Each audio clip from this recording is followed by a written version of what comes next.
That Sober Guy podcast contains adult content, merciless truth, and emotional nudity. Listener discretion is advised. I'm Shane Ramer. You're listening to That Sober Guy podcast, and we help people stay sober. If it's your first time listening, welcome. I'm so glad that you're here today. Shout out to Humans Music. Always appreciate those guys bringing us in.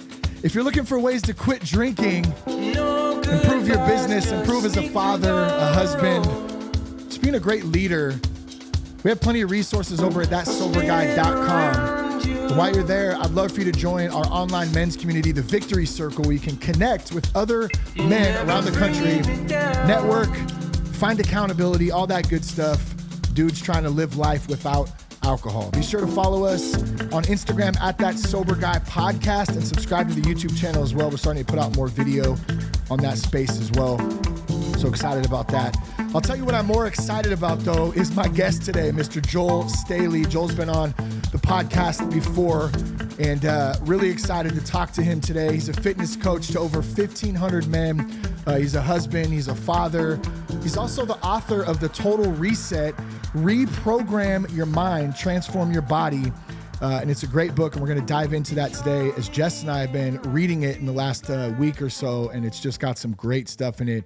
And Joel's also the host of the Winners Win podcast, so be sure to subscribe to his podcast and check that out as well. And we'll put all the links from today's show in the show notes for you. And I think that's it on announcements. Joel, what's up, my friend? How are you?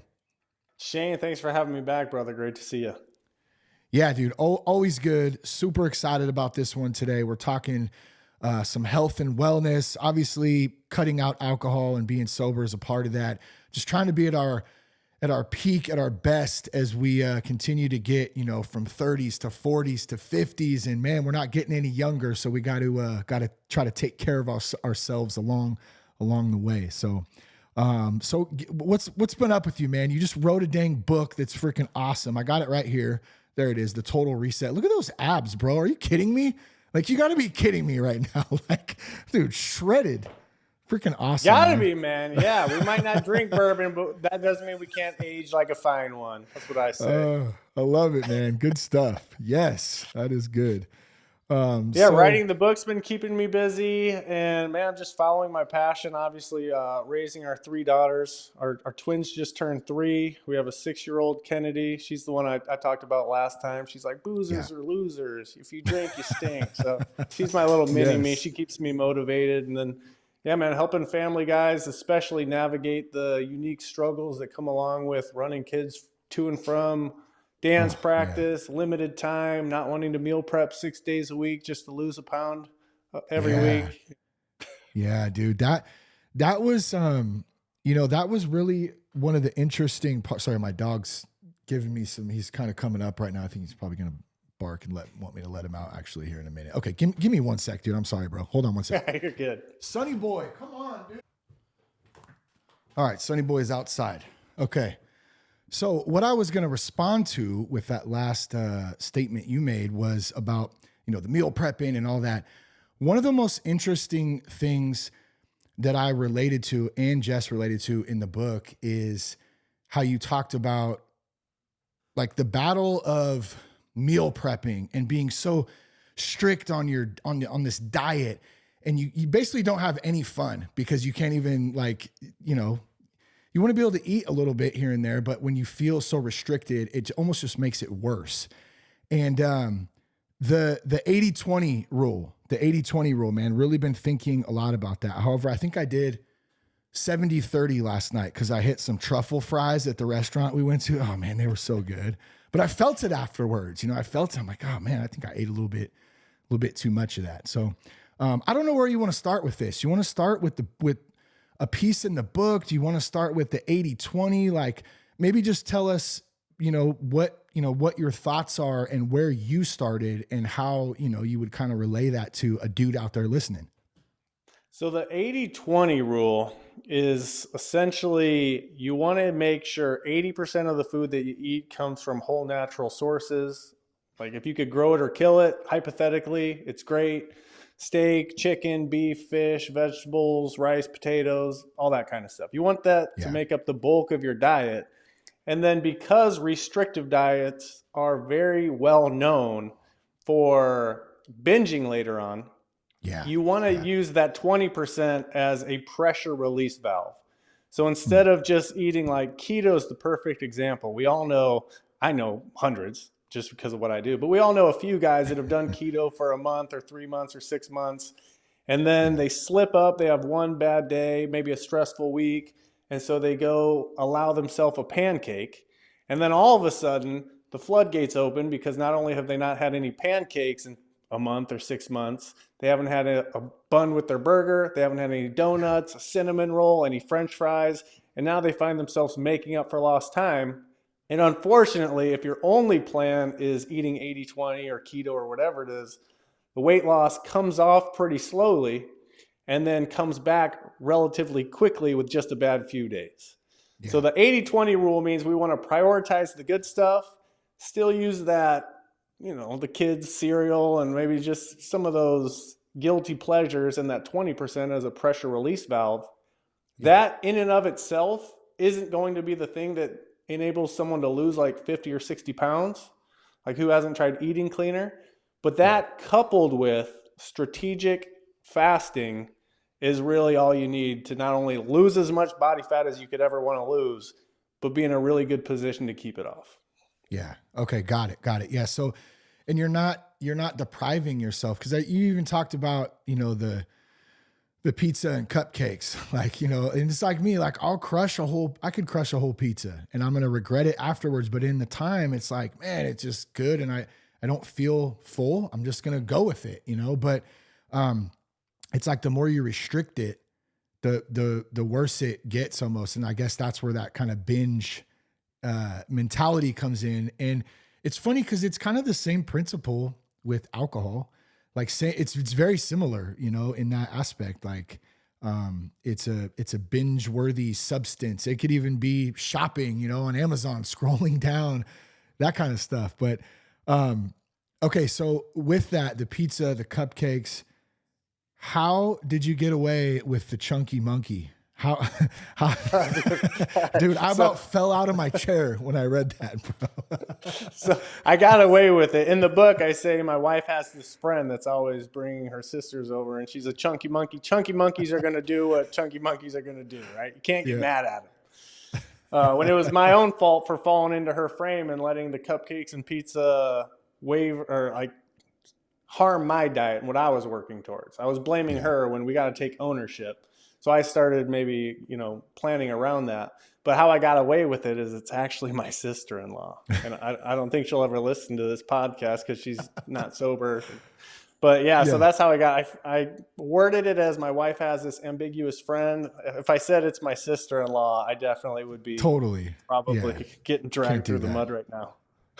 Yeah, but it was a really good analogy, and I kind of it felt like it helped to frame that up a little bit, because we've all been in that position where you go to a party or somebody comes over, and maybe it's your family or friends or whoever, and you're in that atmosphere, and maybe you want to get after it, and it's tough, it's a tough thing, but the fasting aspect of all this. It really seems to change, to change not only body and physically, but also mindset stuff. Can you talk a little bit about that? A lot of Stoics and philosophers way more wise than I have said fasting is like the best discipline you can do, because you're not depriving yourself, because you can have whatever you want just later, but you are exercising a discipline saying, all right, I can have pizza and cupcakes, but I typically don't eat until 4 or 5 o'clock. So if I still want like pizza at 5 o'clock, if I can't think of anything better, which I will, then I can allow myself to have one. And especially if I can work that pizza and cupcakes into the 80-20, and instead of just eating a whole pizza and 6 cupcakes like I talked about in the book, but going into that, I can make some ground beef and put it on a bed of rice that all in all takes me 4 minutes to make a nice little taco bowl, eat that first and prioritize it. And then if I still want to taste the pizza, which I will, at least now I'm going to have 1 or 2 slices instead of 1 or 2 whole pizzas. Yeah. Yeah. And you gave another example I think you gave in the book was if your wife makes spaghetti for you, and it's like, okay, go low on the noodles add more beef, and then maybe have one piece of garlic bread instead of 7, which my ass will eat the whole loaf if I was allowed to. So it is a mindset shift, like no doubt. And I like it because it's not depriving. So I still feel like, okay, I can still have a little bit. I just have to have some self-control, which can be difficult sometimes, for a lot of guys. It can't. Well, it's human nature that we want what we can't have. It's just how we're wired. Mm-hmm. So you have to think consciously, subconsciously, whatever it is. If we say, I can't have carbs, then man, you got to be taking up a lot of mental real estate each day, thinking about how bad you want carbs. And inevitably that pressure builds and builds and builds until ultimately you have an off day, which is inevitable because we all do. And you're like, dude, I've been strict on this diet for 3 months and I can still sabotage because, dude, I deserve carbs right now and I haven't been able to have one. I deserve it. Yeah. Now I'm going to eat every carb in the world. Where if you just had pancakes like 2 or 3 days ago and you're reminded, yeah, they're good. Like, I love blueberry pancakes, but they're not this deity that I've built them up to be in my head. Yeah. They're okay. Like, whether I fill up on pancakes or a steak, the same outcome is going to happen in 10 minutes. I'm going to be full. I'm not going to be hungry for anything anymore. But with the steak, I still feel like I'm dialed in. I have more energy. I'm not like wanting to lay around on the couch and regret and shame. So, dude, that's one thing I talk about too in that book is we forget that no matter what we eat, in 5 or 10 minutes, we're going to be full and we're not going to we don't even have to make that decision anymore. So if you can have your next meal scheduled or at least have a ballpark idea of what you're going to eat when you break your fast or what your next meal is, that just takes okay, I'm breaking my fast at 5 o'clock. It's 4:45. I don't really know what's for dinner. I'll just drive through Chick-fil-A or whatever's convenient.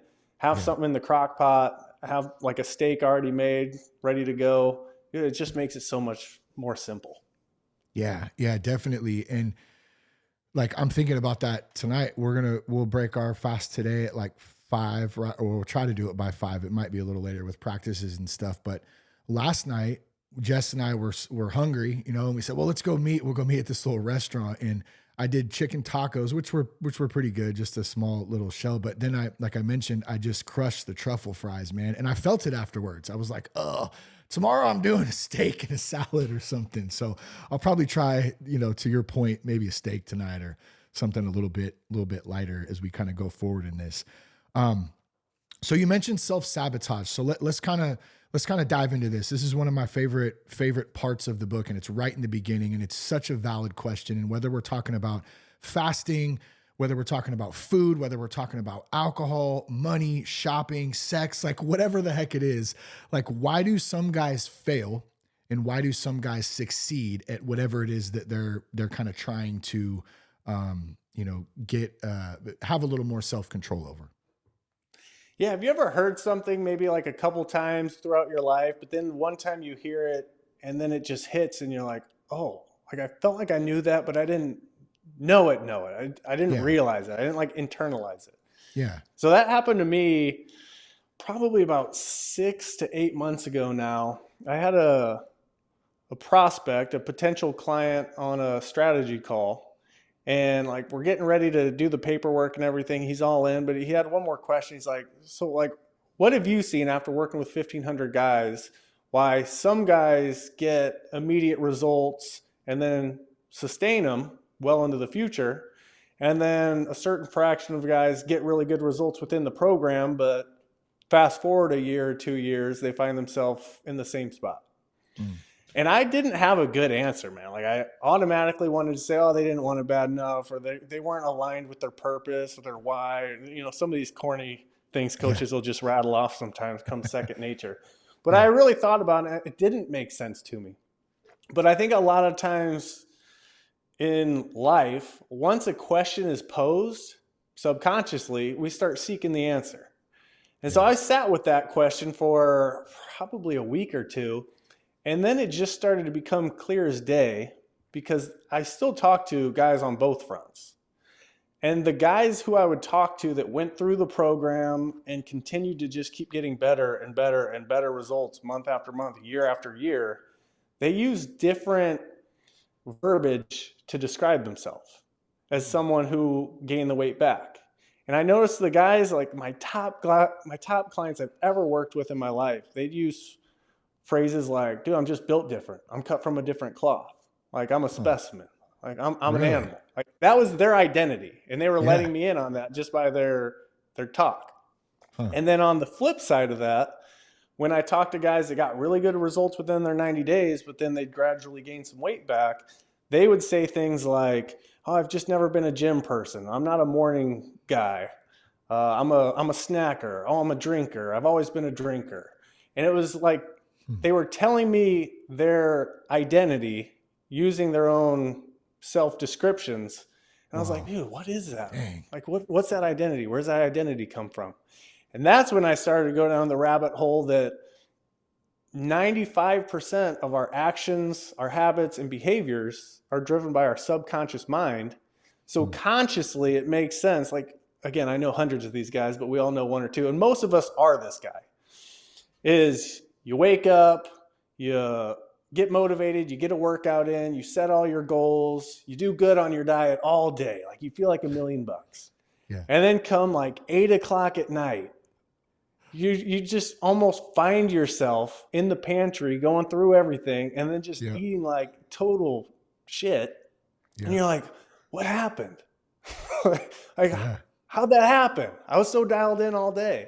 Or even like we were talking about, you could stick to a diet for a month, 6 months, a year, and then somehow something happens and you revert back.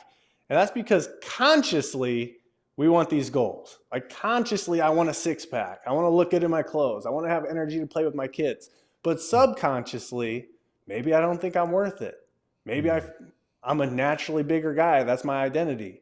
So even though I'm consciously taking the steps to fix that, subconsciously, my identity is a naturally bigger guy. So anytime that willpower's low or I'm just like stressed out or just not thinking, I'm going to naturally gravitate towards sabotaging all my conscious efforts.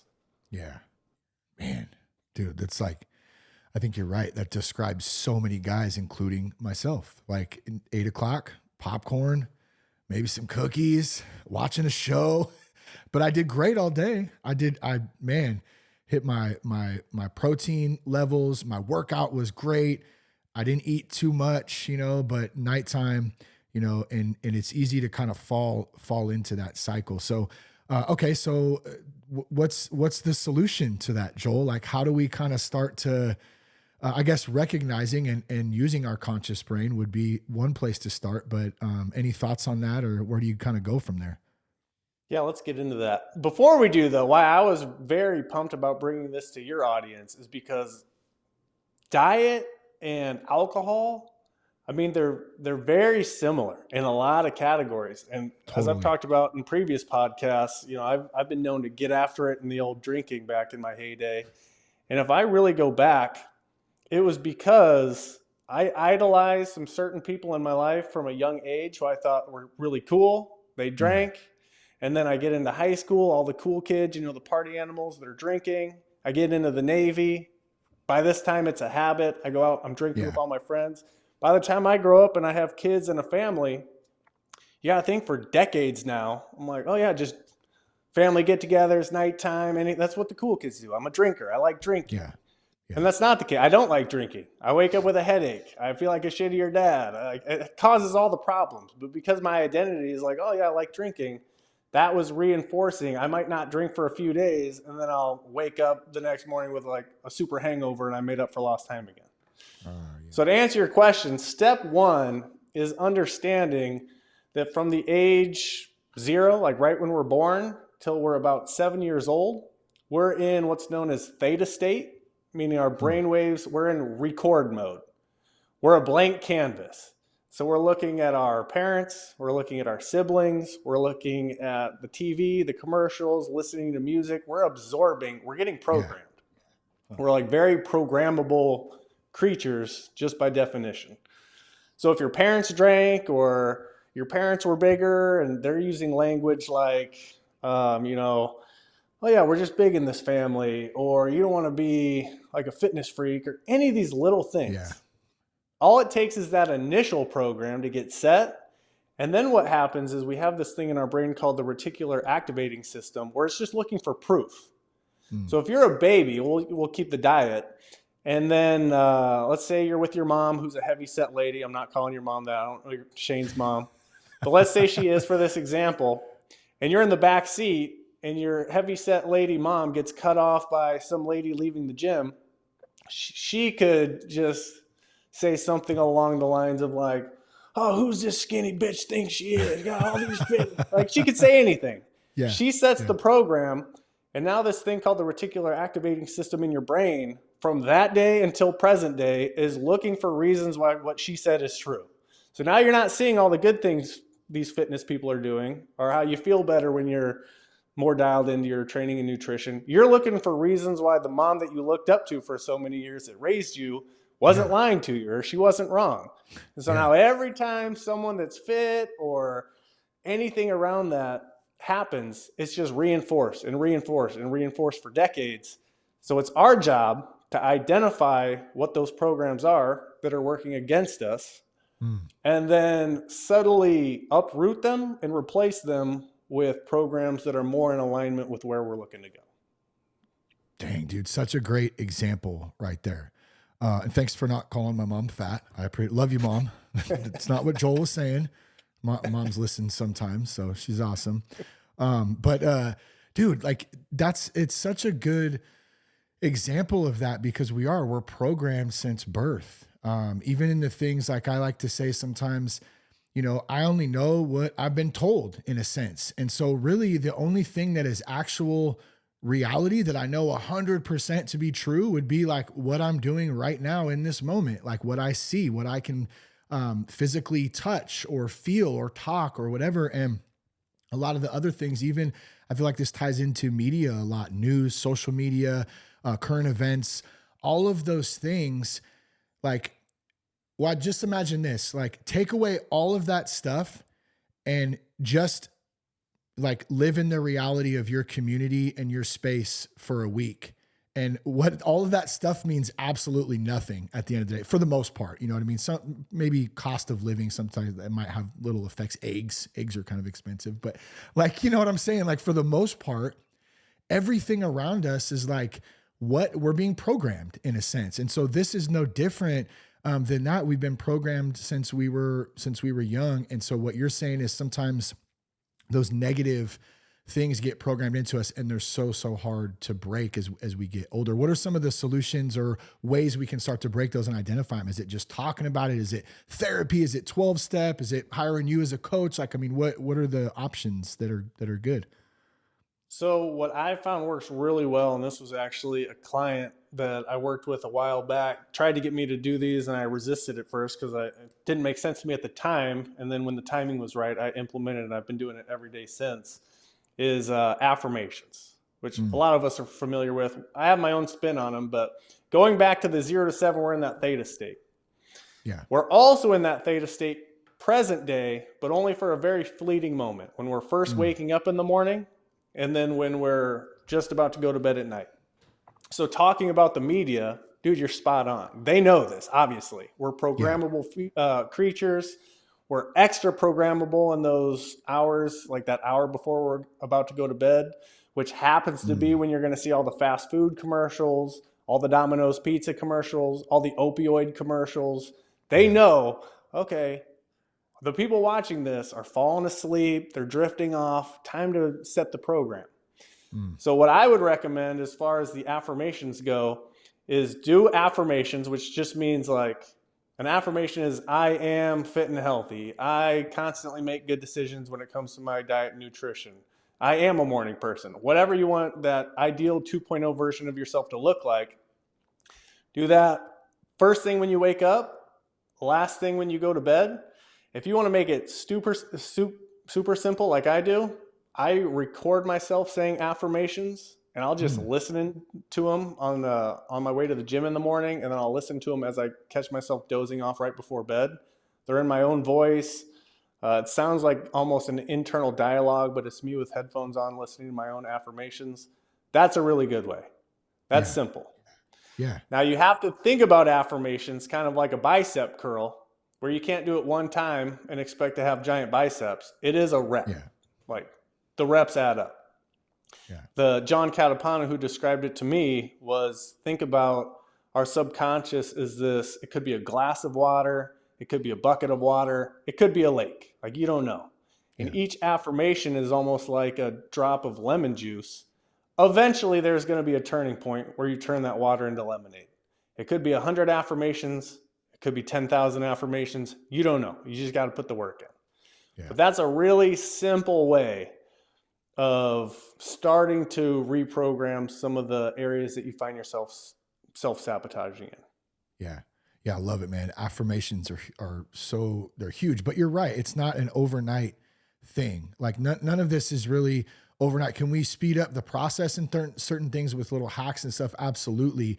But I think, one thing to really point out here, and maybe this is why some of us self-sabotage, is we don't have either the strength, the willpower, the belief, those affirmations in us.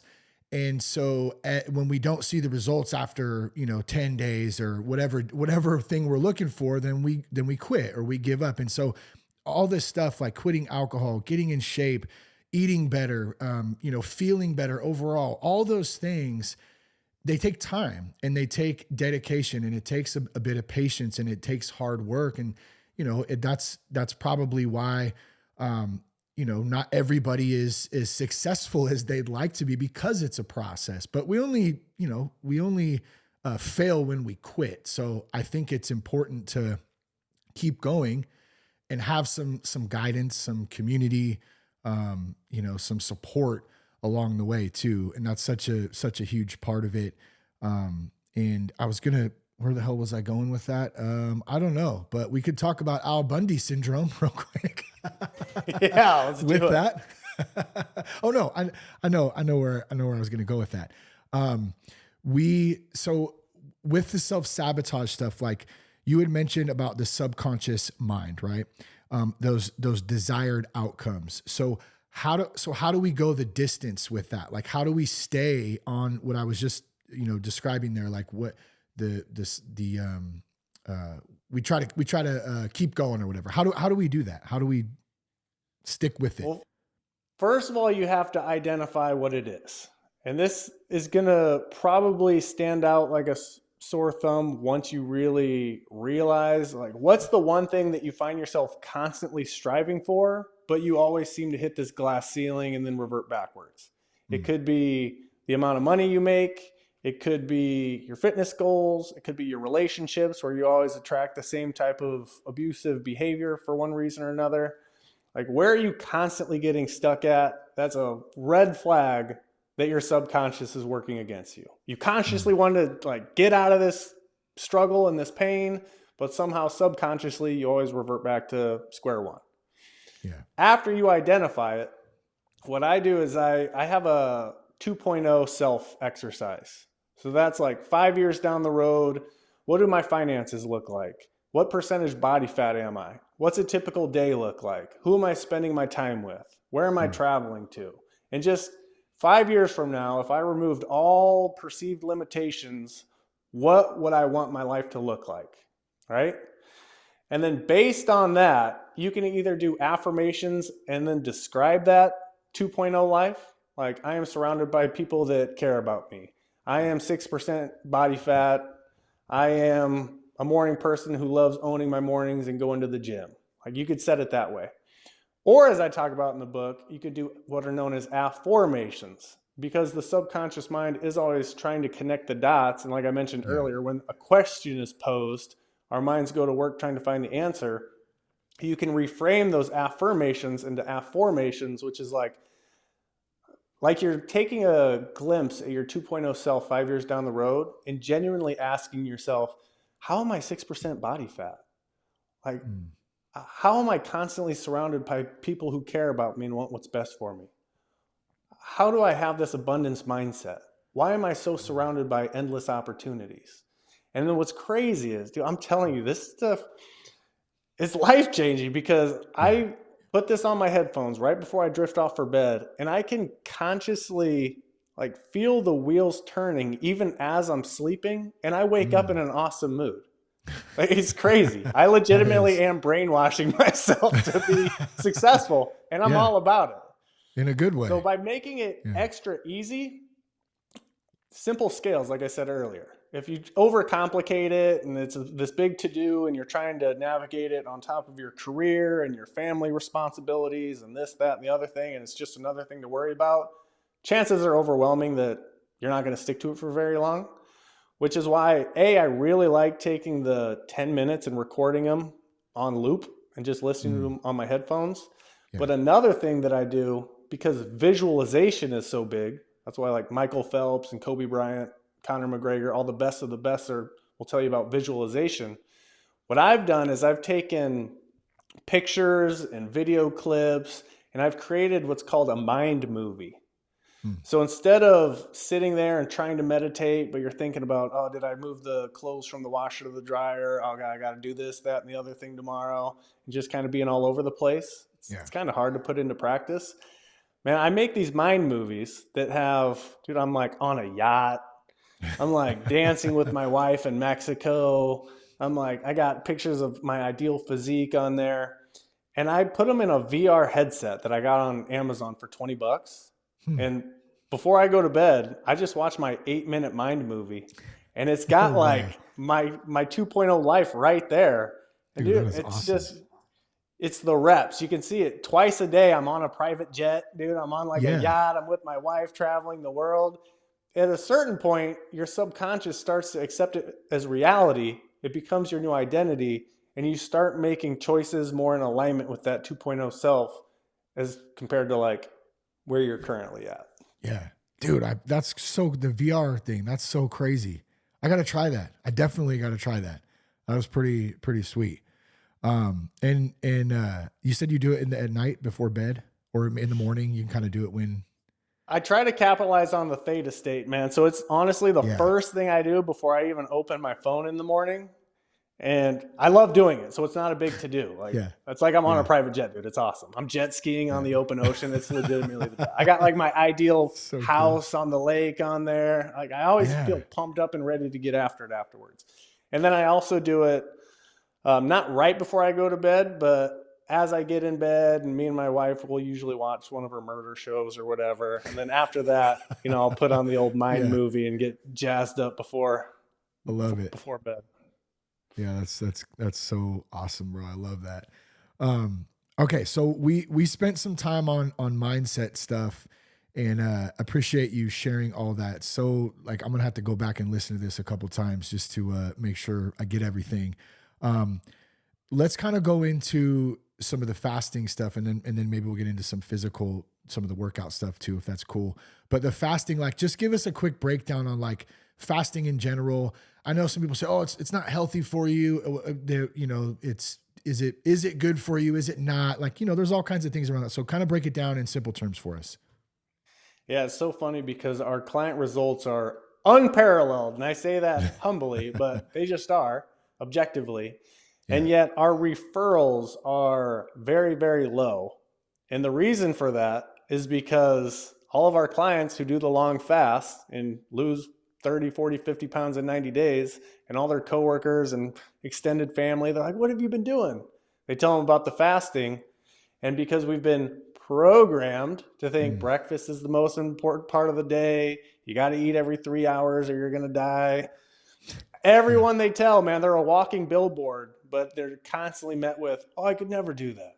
I could never do that. So it's just constant fighting the program.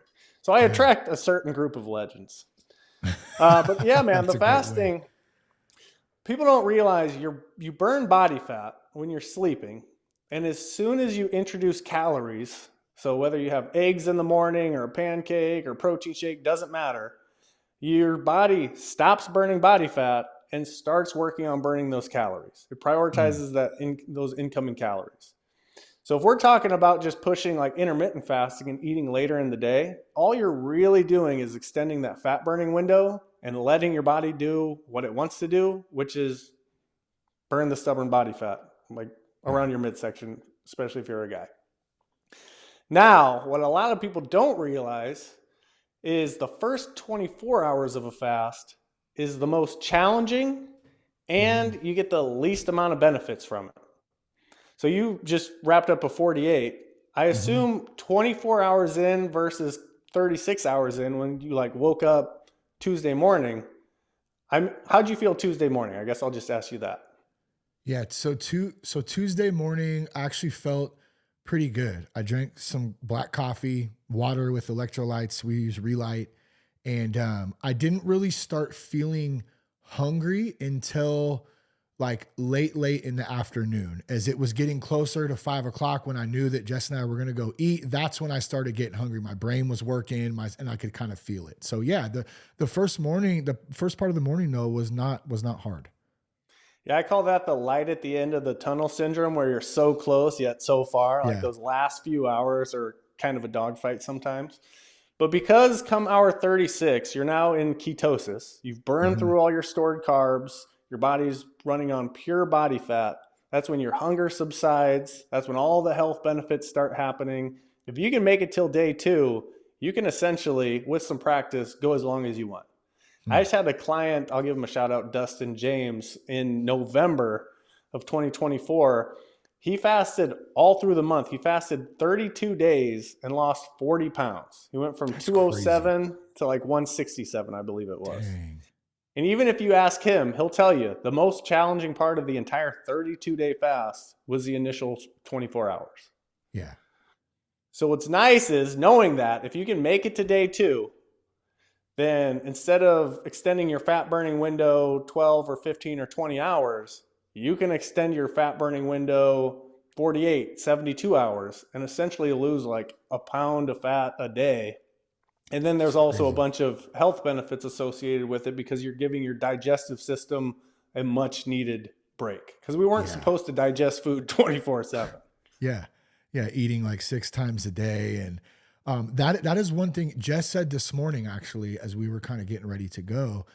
She said, I just feel like I have more energy. I don't feel as bogged down, as cloudy, and so like I can't remember if we were recording. I don't think we were yet when we were kind of talking about this, but that was a huge thing, not realizing how much food revolved around our everyday life, and how even when it's not like we eat McDonald's every day. We don't eat terrible, but we also don't eat perfect either.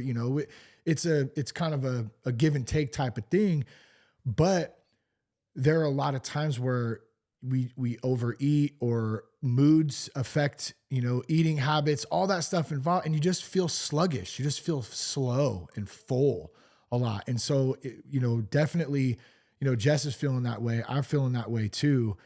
Just lighter overall. And I think you're right. Those first 24 hours, a little difficult. But once getting through that, you start to get a little momentum too. And it got a little bit better, practice. Yeah, I kind of relate it to cardio. Like if you went out and jogged a mile, if you haven't been jogging or running for any length of time, it's going to be a challenge, but you do it 2 or 3 times. It's like, okay, I bet I could go 2 miles this next time. And then 2 miles becomes easy. Fasting is the exact same concept, except for way more effective when it pertains to like burning fat. As a matter of fact, a 24-hour fast is equivalent to the calories burned of running a marathon. Like imagine if you're running a marathon 7 days a week, that's like the equivalent of doing like a 1 meal a day situation. So the fat comes off quick. For all the people that are like jogging around the neighborhood, man, I like want to scream out of my truck window as I like to save them, man. Cause you see like an overweight guy or anyone just jogging up a hill. He looks miserable. He's like, dude, I'm motivated. I need to get this weight off. This is the best way I know how. It's like, dude, just skip lunch. You don't need to be out there. Yeah. It's so much easier. Wow. So much easier. Yeah. Cause it's brutal, man. And it's, the workout with actually, let me back up real quick back to Dustin. You said he did 32 days. I wanted to ask you about this. So was that like like you do 16-8, I think it is, right? There's different ways you can fast. Was that 32 straight with like no food? Like No you did like the calories for Jesus 32 fast, like days. 40 days, Yeah. like Yeah. dang. 32 days. Yeah. Wow. That is crazy, bro. I mean, I think a lot of people say, well, that's not healthy. Like, I mean, what does that look like, dude? That's crazy. I have no desire to do it, but yeah, me either. no, but he did it. He's a healthy guy, man. He hasn't had any sort of issues, and like we didn't track his numbers. It kind of just ended up being a thing that happened because the initial game plan was 17 of us put $100 in a pot, and we called it No Food November. And the game plan was the last guy to break gets the pot. So just kind of like a friendly competition of last man standing. But man, the second to last guy bowed out at I think 21 days. And Dustin could have broke at 21 days. So that, again, tells you it's not as hard as guys are building up in their head. He's like, oh, man, I said No Food November. I'm feeling good. Like, I'm going to keep it going. Wow. And he ended up going a couple days into December before he even broke. That is crazy. That is so, that is very, very interesting. And I'm the same. I don't know that I would want to do 32 days, but I can also understand the fact of once you get some momentum, and you start and you're 10 days in, and if you're feeling good, it's like, man, I'm just going to keep, like you said, he didn't have a plan probably for that. He just kept going. So good stuff, Dustin, dude. That's pretty freaking awesome, man. Love that. Yeah, you don't want to start over. You're like, oh, I got to go through that 24 hours again. I got to start from hour 1 when I'm on day 10. It's like, I'm feeling pretty good. I'll keep it rocking. I've had those thoughts of, after 11 or whatever it is, when did I quit? 2013. So what's that? 11 years going on 12 years this year, of no alcohol. I've had those thoughts before of like, well, man, I'm 43 now. Like I'm in a much better place in my life. Like I could probably have a beer if I want, but I don't want to. I don't want to waste those 11, going on 12 years. Like I have great momentum. I've still never heard anybody say my habitual drinking habits have really improved my life. So it's like, why am I going to go back to that? Like there's no point. So the momentum and support is definitely a huge thing in whatever it is that we're trying to do. Okay. So what about the physical workouts of your program, and then combined with fasting? You do a whole chapter on this too, and you really break it down really simple, full body workouts. You get into cardio, I think, in the following chapter. What's your take on that? What would you tell guys out there who are listening, who are, what's the next step, I guess? Fasting is great for burning weight. Like you'll lose weight if you're not eating. Fact. Obviously we all know that. But to make sure that weight is coming from body fat and not your lean muscle tissue, you definitely want to be lifting weights to some degree. I really like the 3-day a week. Again, it boils down to career-driven family men is who I typically work with. Time is our most valuable asset. That's why we don't have people meal prep and eat 6 meals a day and do 2 hours of cardio and this, that, and the other. Fasting actually gives you more time in your day. But if it's overcomplicated, you're not going to do it. 3 days a week, 45-minute workouts, get into the gym, train full body. So you're hitting each muscle group 3 times, focusing on just getting stronger as the weeks go on. That's all your body needs to not only retain muscle as you're dropping body fat with the fasting and good eating, but you can even build muscle, because I know it's the fitness gurus, bro. I get it. It's the programming.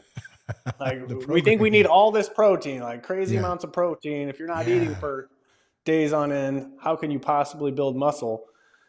People always forget about the hormones. The hormones are way more important than the protein factor, in my opinion. Yeah. If you took me and didn't change a single thing about my workouts or my fasting or nutrition, but you just started injecting me with crazy amounts of human growth hormone, I would get bigger and stronger. Like you could ask Dwayne Johnson. What people don't know is when you're doing these like 48 or 72-hour fasts, as a man, your human growth hormone gets jacked up to 2,000%. It's regular levels. So you combine that with some strategic weightlifting, dude, you're shredding fat and you're burning and you're building muscle like a crazy person. Wow. Yeah, like it's simple. Yeah. Well, and you mentioned that in the book. You just reminded me that I always have heard that the bro science. It's like, you need to eat 1 gram or 1.5 grams of protein per pound per body weight, you know? And I always thought like, dude, that's a lot of protein. And it just feels like some days you just can't do it, you know? And then it makes you gassy and you just like, you know, it's not something that was feasible. I felt like, I mean, I guess plenty of guys do it, but it feels overly, it doesn't feel right sometimes, that amount. So what you're saying is I think you said you only need about 100 grams to 150 roughly of protein per guy. Yeah, man. Right? Yeah, exactly. Yeah. If you're not fat on a fasting day, you need 0. Again, your hormones are making up for any protein deal that you feel like you're missing out on. But on days that you are eating, say you're fasting up until like dinner time, or you have a 4 to 6 hour eating window, is what I typically recommend for a lot of guys. Have a decent amount of protein with dinner. Try to get like 50, 60 grams. Could be like steak, beef, chicken, whatever. And then what I like to do is after, dinner, a couple hours after you eat, you don't necessarily want more chicken tacos in your example, or like steak or whatever you had. But it's 8 o'clock, you need a little something to get into. You need a dopamine hit, willpower's low. That's where guys find themselves getting into the pantry, into the freezer, into the whiskey cabinet. They need like a sugar fix. Yeah. They need like a dopamine spike. So what I found works really good is a couple hours after dinner, you make yourself a nice, big, thick protein shake, but not like the water and chalky protein shake I'm talking, you see people drink. Yeah. I say, get your blender out, fill it with milk, put in a couple scoops of protein powder, 50 grams worth, so like 2 scoops, and then put in like some bananas and peanut butter or some like strawberries and blueberries. Make it taste awesome. Yeah. And then you can just sip on that throughout the rest of the night. You end up getting an extra 50 grams of protein, puts you over the 100 grams that we're shooting for. Takes care of that like oral fixation where you can kind of sip on something throughout the night. You go to bed full. Takes care of that sweet tooth and those sugar cravings because you got some sort of like fruit in there. Dude, I'm telling you, yet again, huge. So simple. It works.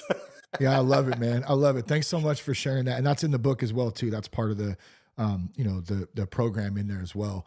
So one question on this, I'll give you for my example, like after I go to the gym, and we're taught at least, or we're told, you need protein. And I do take creatine just to help muscle recovery and soreness and all that. So like when I went back Monday, I kind of switched it up a little bit I was more doing isolating workout stuff, but still doing a lot of compound lifting, squats and deadlifts and, bench and like the basic stuff.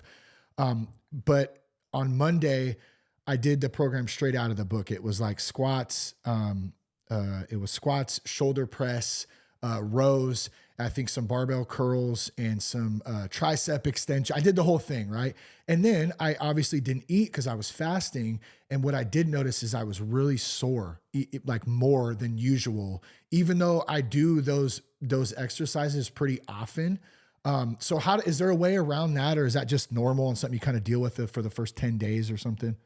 Dude, you nailed it with the 10 days. Yeah. I don't know what it is, but after training countless clients, actually, I know the exact number. I don't know why I said countless, but after training a shitload of clients for so many years, it seems to be 10 days in, like a week and a half in of fasting and then working out, that your body makes this connection of like, okay, it doesn't sound like this eating constantly is coming back. So we got to adapt here. And that's when it starts really burning body fat for fuel as opposed to carbs. And that's when like your stamina and your energy goes up in the gym, your strength goes up, the DOMs, like the soreness goes down. So just stay with it for a week and a half. It'd be so much easier to sell if it was just 1 week, like even number. But for some reason, that 10-day mark is where everyone's like, man, I hit my workout today. I felt like I was 22 again. Like everything's clicking. And it only gets better from there. So hang in there, make it to day 11. Okay. Get that workout. I will.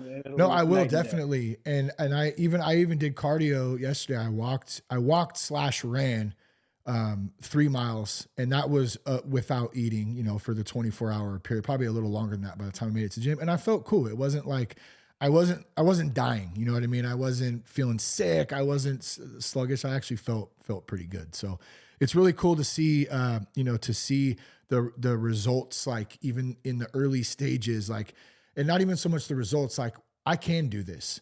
Like I can do this. Other people are doing it. Joel's doing it. He's got tons of clients who've done it. Like for my wife and I, doing it together is pretty cool.